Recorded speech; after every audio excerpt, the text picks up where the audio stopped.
Hello dear students, आज हम topic करेंगे provision regarding interest on capital to your partners. तो हमें पता है इंटरेस्ट ऑन कैपिटल क्या होता है। हमारी एक एप्रोप्रिएशन होती है। एप्रोप्रिएशन का मतलब होता है कि अगर हमारे पास प्रॉफिट्स होंगे तो हम वो चीज़ क्या करेंगे, पार्टनर्स को प्रोवाइड करेंगे। इन केस हमारे पास अगर प्रॉफिट्स नहीं होंगे तो वो हम क्या करेंगे, पार्टनर्स को प्रोवाइड नहीं करेंगे। बट यहाँ पे हम हमारी पार्टनरशिप डीड के अकॉर्डिंग देखते हैं कि फर्स्ट केस है when your partnership deed is silent about interest on capital. यहाँ पे जो हमारी पार्टनरशिप डीड है जिसमें पार्टनर्स ने अपनी जितनी राइट्स ड्यूटीज़ वगैरह है वो सब लिखा हुआ है, तो वो क्या है, कम्प्लीटली साइलेंट है। किसके बारे में? इंटरेस्ट ऑन कैपिटल के बारे में। कोई जिक्र नहीं है उस पार्टनरशिप डीड में कि इंटरेस्ट ऑन कैपिटल देना है, नहीं देना, कितना देना है, कितना नहीं देना। तो उस केस में हम कोई भी इंटरेस्ट ऑन कैपिटल पार्टनर्स को अलाउ नहीं करेंगे। कुछ भी हो जाए, कोई इंटरेस्ट ऑन कैपिटल पार्टनर्स को नहीं दिया जाएगा। सेकेंड केस की अगर मैं बात करूँ, second case is when partnership deed is silent regarding treatment of interest on capital to partners. यहाँ क्या था, हमारी पार्टनरशिप डीड बिल्कुल साइलेंट थी, उसमें कोई भी जिक्र नहीं था किसके बारे में, इंटरेस्ट ऑन कैपिटल के बारे में।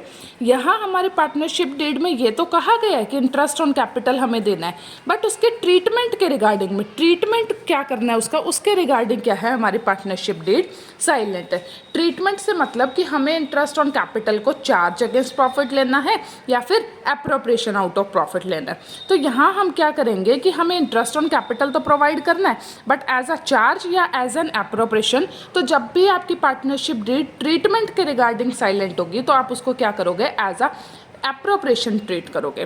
तो एप्रोप्रिएशन में क्या, अगर आपका प्रॉफिट सफिशिएंट है, लाइक आपका इंटरेस्ट ऑन कैपिटल ए और बी दो पार्टनर्स हैं और उनका टोटल इंटरेस्ट ऑन कैपिटल आपका 25,000 है, ए का 10,000 है और बी का 15,000 है। तो आपके पास इंटरेस्ट ऑन कैपिटल कितना हो गया, टोटल 25,000 हो गया। और आपके पास जो प्रॉफिट्स है डैट इज मोर देन 25,000, वो क्या है, लेट्स सपोज 30,000 है या 35,000 है। तो आपके पास प्रॉफिट्स क्या है, इंटरेस्ट ऑन कैपिटल से ज़्यादा। तो आप पूरा का पूरा क्या कर सकते हो, इंटरेस्ट ऑन कैपिटल अपने पार्टनर्स को प्रोवाइड कर सकते हो। इसी में अगर आपका इंटरेस्ट ऑन कैपिटल 25,000 है और प्रॉफिट भी 25,000 है, तो भी आप क्या कर सकते हो, अपने पार्टनर्स को पूरा इंटरेस्ट ऑन कैपिटल प्रोवाइड कर सकते हो। सेकेंड केस में अगर आपका प्रॉफिट क्या है, less than the interest on capital, तो इट मीन्स हमारा भी इंटरेस्ट ऑन कैपिटल कितना बन रहा था, 25,000। लेट्स सपोज कि हमारा जो प्रॉफिट है वो लेस देन 25,000 है, हमारे पास टोटल प्रॉफिट ही ओनली 10,000 है। तो उस केस में आप ए को पूरा 10,000 नहीं दोगे, ना ही बी को दोगे वो 10,000। आप वहाँ पर क्या करोगे, उनकी जो इंटरेस्ट ऑन कैपिटल की जो एप्रोप्रिएशन है उसकी अलग से रेशो निकालोगे, उस रेशो में प्रोवाइड करोगे। जैसे ए का इंटरेस्ट ऑन कैपिटल हमने अभी कितना किया था, डेट वॉज 10,000 और बी का हमने कितना किया, 15,000। तो 10,000 और 15,000 की रेशो क्या आ गई, 2:3। तो आप 2:3 में आपके पास जो अवेलेबल प्रॉफिट है 10,000 का, उसको डिस्ट्रीब्यूट कर दोगे। सपोज इसी क्वेश्चन में प्रॉफिट शेयरिंग रेशो हमें दी होती पार्टनर्स की, दैट रेशो इज 4:1, तो आप उसमें कुछ भी डिस्ट्रीब्यूट नहीं करोगे क्योंकि वो प्रॉफिट शेयरिंग रेशो है। बट हमें यहाँ पे क्या करना है, हमें यहाँ पे एप्रोप्रिएशन प्रोवाइड करनी है और हमारे पास प्रॉफिट लेस देन एप्रोप्रिएशन है, तो हमें क्या करना पड़ेगा, एप्रोप्रिएशन की न्यू रेशो निकाल के उसमें देना रहेगा। इसी का थर्ड केस है, इन केस ऑफ लॉस। अगर आपको क्या है, लॉस है ऑलरेडी और पार्टनरशिप डीड साइलेंट है किसके regarding, treatment of interest on capital के रिगार्डिंग, तो वहाँ पे आप कोई भी इंटरेस्ट ऑन कैपिटल पार्टनर्स को अलाउ नहीं करोगे क्योंकि आपको ऑलरेडी क्या है, लॉस है। क्योंकि हम जब ट्रीटमेंट के रिगार्डिंग पार्टनरशिप डीड साइलेंट होती है तो उसको एज अ एप्रोप्रिएशन चार्ज करते हैं, not charge against profit. Third situation, when partnership deed treats interest on capital to partners as a charge against profit।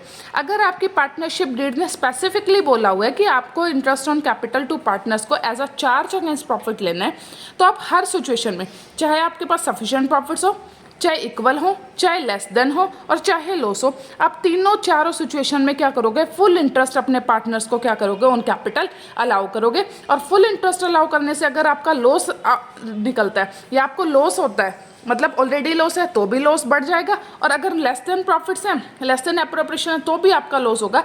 तो उस लॉस को आप उनकी प्रॉफिट शेयरिंग रेशो में ही क्या करोगे, डिस्ट्रीब्यूट करोगे, वहाँ आप एप्रोप्रिएशंस की रेशो नहीं निकालोगे। तो लॉस को तो आप किस में डिस्ट्रीब्यूट करोगे, प्रॉफिट शेयरिंग रेशो में। बट अगर एप्रोप्रिएशन ट्रीट कर रहे हो और प्रॉफिट कम है आपका interest on capital to partner से, तो आप एप्रोप्रिएशंस की रेशो निकालोगे, वहाँ आप प्रॉफिट शेयरिंग रेशो को इग्नोर करोगे। Thank you students. हो सकता है कोई डाउट हो इस टॉपिक में, अगर आपको, तो आप कमेंट सेक्शन में मुझसे पूछ सकते हो। Thank you.